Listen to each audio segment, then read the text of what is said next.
Hey everybody, it's Rhonda Spencer with Portland Northwest Realty Group, and I'm here today to just talk to you a little bit about something that's happening you may have heard about called Burnett versus NAR, National Association of Realtors. It's a association that most realtors, if not all, are members of, and it governs what we do as real estate agents. They're also kind of a super PAC, so they also, bring legislation forward regarding housing and, things to do with buying and selling a home and real estate. So there is currently a lawsuit that I've been getting a bunch of questions about, and it's Burnett versus NAR, and I just want to describe it really quickly and then give you my 2 cents of what I think is happening with it. So basically, there was a lawsuit that was brought in the state of Missouri, and it did prevail. NAR will be challenging it, and I'm glad they are, and I'll go into that a little bit later. But basically what they were saying is that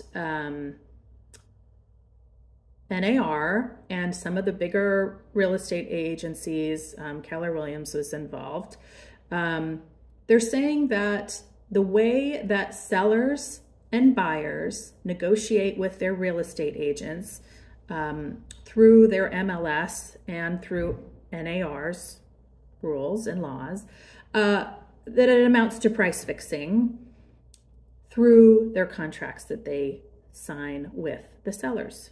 So when you're a seller, you basically pay both the buyer's agent fee and the seller's agent fee, and I'll go into that next. So I don't know if you understand how real estate compensation works. If you've worked with me in the past, either as a seller or a buyer, you will know, because I go through contracts with you before you sign them. It's pretty important to know what you're signing, I believe. And so anytime a seller lists a home with me, I go through the entire contract, line by line, make sure you don't have any questions, and make sure you understand who compensates who for what. So, but if you don't know, basically the way it works today is when you buy a home as a buyer, you pay closing costs to your lender, to the county that you're buying the home in, taxes, etc. Those are your closing costs. But the seller generally pays the commissions on both the buyer and the seller side. So for instance, I'm the buyer's agent, and he's going to pay me my commission, and he's also going to pay the real estate buyer's agent commission. So when a buyer's agent brings a buyer to the seller to buy that home and they enter into a transaction, the seller has agreed on the contract, on the seller's listing contract, to pay my fee as the seller's agent and the buyer's agent fee.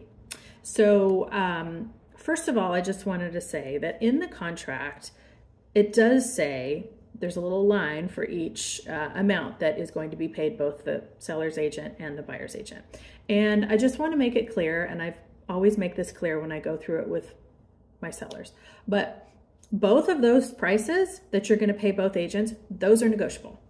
So I can come to you and say, hey seller, this is what I charge. This is what I charge my fee, and here's what you get for my fee, and I'll explain it all. And then you're going to be also paying the buyer's agent to bring you a buyer to buy your house, and that fee is negotiable. And I do make that clear to sellers at the time. I will tell you that there are sort of amounts that are kind of standard throughout the US. Maybe it's 2%, maybe it's 2.25%, maybe it's 2.5%, maybe it's 2%, whatever it is. But I always make it clear that it is negotiable, because it is. So that's basically how compensation works.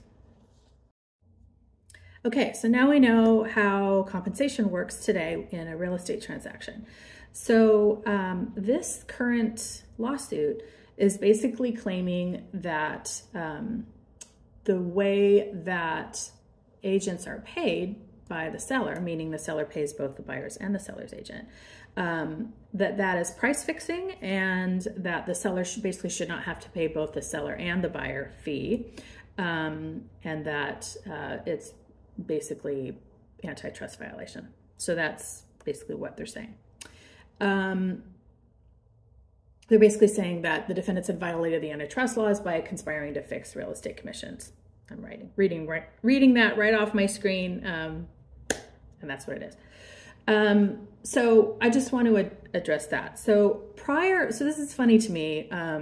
Obviously I have a problem with this, right? Because I'm a real estate agent, and I'll kind of get into why I think this is a faulty argument, but it's interesting to me because prior to 1990, the way that real estate commissions worked was that both agents, so the one that was bringing the buyer to the seller and the seller, were basically working for the seller, right? And I don't even have to go into what a conflict of interest that is, right? So basically after the 1990s, they kind of separated those two. So they said, okay, seller, you have your agent, and buyer, you're going to have your agent over here.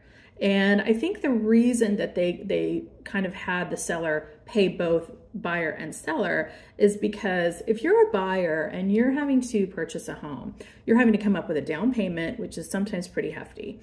All the closing costs, which, you know, in today's market, I can tell you might be anywhere from, you know, $9,000 to $11,000. And that's in kind of the medium home range bracket for closing costs. So that's quite a bit of money too.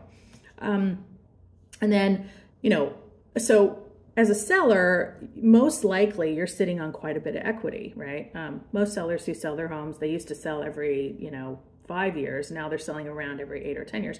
But regardless, you're probably going to have quite a bit of equity. And so basically, I think it was agreed that the seller would turn around, sell their home, and then they would buy a home and they would reap the benefits of being a buyer by not having to, you know, pay, you know, the buyer's agent. So that's kind of how it was agreed to work. And so in this new case of Burnett versus NAR, I think what they're saying is that they don't think that the seller should be paying both. They just think that they should just be paying seller maybe, or they're not really sure. They haven't really come up with an answer to that question, which I think that's the fault there. Because if you are a buyer and you have to pay your buyer's agent commission, that's going to be, and you know, depending on what you agree on, that's going to be probably another $10,000, $20,000, you know, depending on what you work out. And so that's going to be a hefty fee. The other thing is it's not really said how the buyer is going to be able to do that, right? Like, how is the buyer going to be able to come up with that much money to pay their, you know, agent? As it is, I just want to bust some myths about being a real estate agent, okay? All the stuff that you see on the, you know, reality show channels and stuff about these really fabulous, glamorous jobs as a real estate agent, all this money they make and everything, that is true in a very, very small percentage of real estate agents. Most real estate agents, just like me, they're independent real estate agents. On the average in the US, they make about $40,000 a year. That's the average salary for a real estate agent in the US. That's not a lot of money, right? Especially not, you know, on the West Coast. I think on the West Coast, they probably make a little more just because you're selling higher, you know, the dollar amount is higher on the average. But I don't know if you've ever tried to buy a house alone or without representation, but it seems to me that buying a home, especially your first home, it's one of the most important purchases you'll ever make. It's one of the biggest purchases that anyone will ever make. And what we do as buyer's agents for real estate transactions is we're basically, I kind of think about us as like, you know, pilots to a plane, or even, you know, somebody who's steering, you know, a raft down a river. I mean, there's so many potholes and there's so many, you know, areas to get stuck and to the boat to flip over or the plane to crash. I mean, there are so many areas that you rely on your buyer's agent so heavily for to guide you and, you know, to make sure that you get through the transaction effectively and, you know, negotiate for you and figure out all the timing of everything and keep you out of danger and just so many things. A buyer's agent is really invaluable. I mean, honestly, I've been both a buyer's agent and a seller's agent. And I think that, you know, it's almost, I won't say it's more important than a seller's agent. They're important too. Their job is very important as well. You know, but they do different jobs. But I would almost say that the buyer's agent is just really crucial. It's crucial that you have a good agent. And so, you know, for them to say that they feel that those things should be separated, it's hard enough for a buyer to buy a home, and I think this is just going to make it harder. I think they're gunning for, this myth of the real estate agent that we make so much money and that we're so greedy and that, we don't deserve what we get paid and all we're doing is pushing around a bunch of papers. And that's just not true. I'm going to put a link because I think this is important. It's a little over the top, but it's 176, things that real estate agents do for their clients that maybe people don't know. I'm not sure. I really don't know where this lawsuit came from. I have a feeling it came from some lawyers' brains in order to get some money. It's just my feeling, but you're going to start to see little pop-ups. You're going to start to see other suits popping up because this one prevailed. So this one actually did prevail in Missouri. And of course, NAR is challenging it, which they should. I don't know what happened there exactly. I don't feel like, hopefully anyway, this isn't going to go too much further because honestly, I don't feel like they've worked out the problem of separating those two payments. I don't know where that's going to go. So anyway, I just wanted to address that with you. There's a lot more to learn about it. I don't want to get too in the weeds, but I just want to let you know what it is in case you hear about it. If you have any questions about it, let me know. I'm going to be obviously following it very closely. If there's any updates on that, I will also make a video about that too. But in the meantime, as a realtor, I can tell you that we love our job, that we put you first, and we're hoping that we can help you in the future. So anyways, this is Rhonda Spencer, and thank you so much for listening, and I'll let you know if I have any updates. Okay, thanks. Talk to you soon.